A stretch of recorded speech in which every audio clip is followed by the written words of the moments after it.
आदाब नाजरीन, खैर मकदम में आपका जी सलामी और आपके साथ मैं हूं सऊद मोहम्मद खालिद। और चलिए कश्मीर एक्सप्रेस में तफसील से आगे बढ़ते हैं। और सबसे पहले बात पंचायती और बल्दियाती इंतखाबात 2018 की। दरअसल नए गवर्नर सत्यपाल मलिक को ओहदा संभालना रियासत के लिए एक तरह से खुशगवार साबित हुआ है और लंबे इंतजार के बाद रियासत में बल्दियाती और पंचायती इंतखाबात होने जा रहे हैं। जुमे को स्टेट एडमिनिस्ट्रेटिव काउंसिल की मीटिंग में बल्दिया और पंचायती इंतखाबात की तारीखों का ऐलान किया गया। बल्दियाती इंतखाबात 4 मरहलों में मुनक्किद होंगे। सिक्योरिटी इंतजामात के पेश नजर मुख्तलिफ मकामात पर अलग अलग तारीखों में पोलिंग होगी।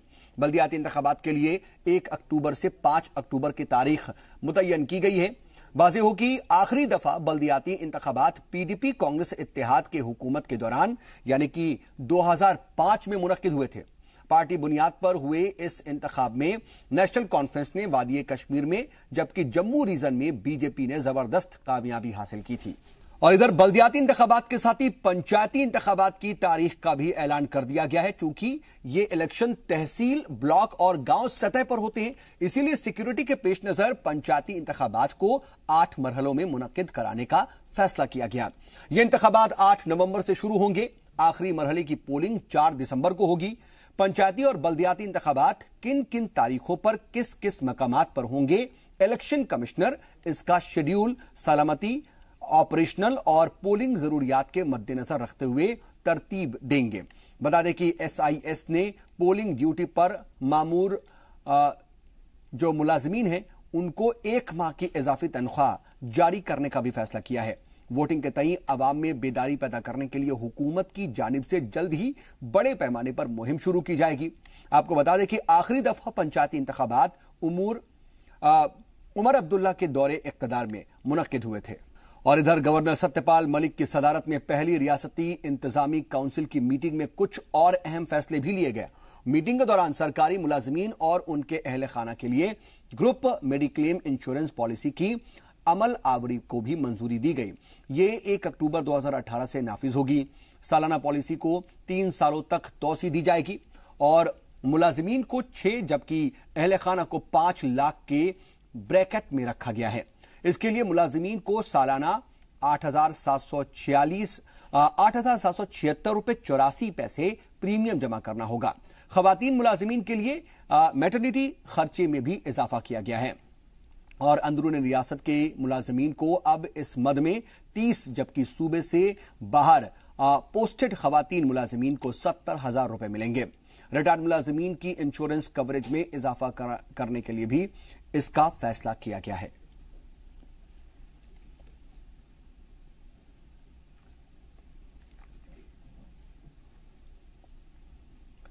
और इधर बल्दिया और इन पंचायती इंतखाबात की तारीख के ऐलान के साथ ही सियासत जो है वो भी एक तरह से गहमा गहमी वाली दिख रही है। दरअसल सियासी जमातों में गहमा गहमी इसको लेकर के शुरू हो चुकी है। उम्मीदवारों की सिक्योरिटी को लेकर के दरअसल पीडीपी और नेशनल कॉन्फ्रेंस खदशात का इजहार कर रही है। पीडीपी तर्जुमान रफी अहमद मीर का यह मानना है कि मौजूदा सूरत हाल इंतखाबात के लिए ठीक नहीं है। वहीं अली मोहम्मद साकर ने यह कहा कि उम्मीदवारों को सिक्योरिटी फराहम कराना गवर्नर इंतजामिया के लिए बड़ा चैलेंज साबित होगा। दूसरी तरफ बीजेपी लीडर कविंदर गुप्ता ने ऐलान किया कि ये बिल्कुल ठीक है और उन्होंने इस ऐलान का खैर मकदम करते हुए उम्मीद जाहिर की कि गवर्नर इंतजामिया सभी उम्मीदवारों को सिक्योरिटी कवर फराहम करेगा। पहले ही कहा, ये सारे जम्मू कश्मीर में ही नहीं साउथ में खासकर हालात बहुत ख़राब हैं। जहाँ इतना खून खराबा है, कहीं सिक्योरिटी फोर्सेस की तरफ से टारगेट हो रही हैं फैमिलीज़ मिलिटेंट्स की, कहीं वो रिटेलिएट कर रहे हैं, तो दोनों तरफ से एक जंग सी जारी है। तो अच्छा ये रहता कि अभी हालात सुधर नहीं पाते, तो इसलिए मुझे लगता है, मेरा ख्याल है साउथ कश्मीर के हालात ही ऐलान होगा। अभी पार्टी बैठेगी लीडरशिप की क़यादत में तो फैसला करेगी, लेकिन उससे पहले गवर्नर एडमिनिस्ट्रेशन को ये इंश्योर करना होगा क्या ऐसा माहौल है रियासत में। हमने बार बार कहा कि इलेक्शन करने की फर्स्ट प्रायोरिटी वो नहीं होनी चाहिए, बल्कि हालात दुरुस्त करने होने चाहिए। हालात ठीक हो जाएंगे, वारदात बंद हो जाएगी, लोग सिक्योर हो जाएंगे, अनसर्टिनिटी दूर हो जाएगी, वो बहुत बड़ी बात है। भारतीय जनता पार्टी ये हमेशा लोकल बॉडीज इलेक्शन और पंचायत के हक में रही है। तो मुझे लगता है कि जो इलेक्शंस का ऐलान हुआ है हम उसका स्वागत करते हैं। और बड़ी देर से जो सिलसिला एक लोकल बॉडीज इलेक्शन का रुका हुआ था, तो मुझे लगता है कि एक स्वागत योग्य कदम है। देखो, जहाँ पर अभी पॉसिबिलिटी नहीं है, मुझे लगता है वहाँ पर रहने देना चाहिए, लेकिन बाकी जो स्टेट है वहाँ पर इलेक्शन हो। लेकिन आपके माध्यम से लोगों को कहूँगा कि सुरक्षा बल कम से कम उनको सिक्योरिटी वगैरह देनी चाहिए जो लोग इलेक्शन में आते हैं। कुल मिलाकर के डेवलपमेंट को लेकर के देखें तो इन चीज़ों से फायदा ही होता है। बता दें कि बल्दिया इंतखाबात में रियासत के 20 अजला के म्युनिसिपल बोर्ड और श्रीनगर जम्मू के म्युनिसिपल कॉरपोरेशन के इंतखाबात भी होंगे और रकबे के लिहाज से श्रीनगर और जम्मू ही दो सबसे बड़े इलाके हैं। यही जगह है कि दोनों जगह कॉरपोरेटर और वार्ड की तादाद सबसे ज्यादा है और इन इंतखाबात में हिस्सा ले चुके कई लीडर आज रियासती असेंबली के मेंबर हैं। साबिक नायब वजीर आला और स्पीकर कविंदर गुप्ता एमएलए बनने से कबल जम्मू के मेयर रह चुके हैं। जी सलाम से बात करते हुए उन्होंने कहा कि लोकल बॉडीज के इंतखाबात से तरक्कियाती काम में तेजी आएगी और मेंबरान असेंबली इलाके की तरक्की के लिए बड़े मंसूबों पर अपनी तवज्जो मरकूज रख सकेंगे। पहली अक्टूबर से म्यूनिसिपल चुनावों का जो है आगाज़ होगा और हमारे साथ हैं 3 बार मेयर रह चुके हैं और जम्मू कश्मीर के पहले मेयर कविंदर गुप्ता हमारे साथ मौजूद हैं। कविंदर जी, जो ये म्यूनिसिपल चुनाव होंगे 2005 के बाद अब फिर से होंगे, कितना फ़ायदा देखते हैं? ऐसा कि भारतीय जनता पार्टी ने हमेशा लोकल बॉडीज़ के इलेक्शन के जो जिसको लोकतंत्र का तीसरा पिलर कहा जाता है उसका समर्थन किया है। हम पहले से ही चाहते थे कि ये इलेक्शन हो। इस सारे समय में हालात को देखते हुए जो फेज मैनर में इलेक्शन किए जा रहे हैं हम इसका स्वागत करते हैं।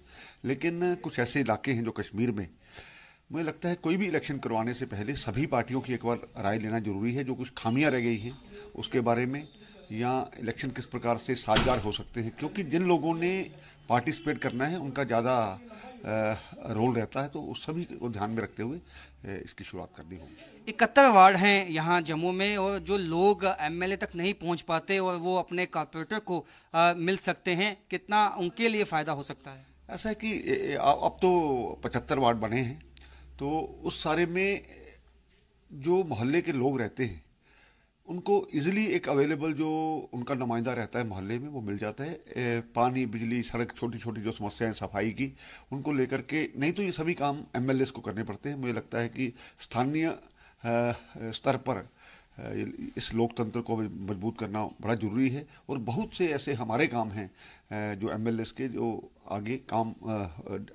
डिसेंट्रलाइजेशन ऑफ पावर होती है वो अच्छा रहता है। आप 3 बार रहे वहाँ जम्मू के मेयर रहे, आप अब तब में और अब में क्या आप अंतर देखते हैं और अब क्या लगता है कि जो फंड्स आते हैं सेंट्रल गवर्नमेंट से उसमें इजाफा होगा? हाँ, आपने देखा होगा कि पिछले जो 4 साल से केंद्र में सरकार बनी है पैसे की कोई कमी नहीं है, लेकिन पैसा किस प्रकार से लगे और जो भी पैसा लग रहा है वो पूरी तरह से 100% लोगों तक पहुंच रहा है, ये अच्छी बात है। शहर बड़ा है, इसमें कोई दो राय नहीं।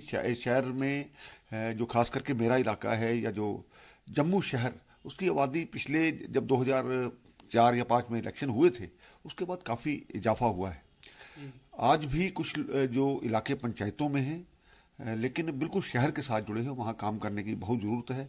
एक चैलेंज तो रहेगा, लेकिन मुझे लगता है जो स्थानीय स्तर पर जब नुमाइंदे मिलेंगे तो निश्चय ही काम उनका। एक आखिरी सवाल, क्या आपको लगता है कि जो इस वक्त जो हालात हैं जम्मू कश्मीर में वो सही हैं इसके लिए, म्यूनिसिपल चुनावों के लिए? देखो, काफ़ी पिछले लगभग 30 वर्षों से हालात इसी प्रकार से चल रहे हैं। कुछ इलाके जहाँ पर पॉसिबिलिटीज़ कम हैं उनको डिले किया जा सकता है। जैसे पिछले अनंतनाग का जो पार्लियामेंट इलेक्शन है वो नहीं करवाया, तो जिन इलाकों में लेकिन फेज मैनर में इसको शुरुआत करनी चाहिए।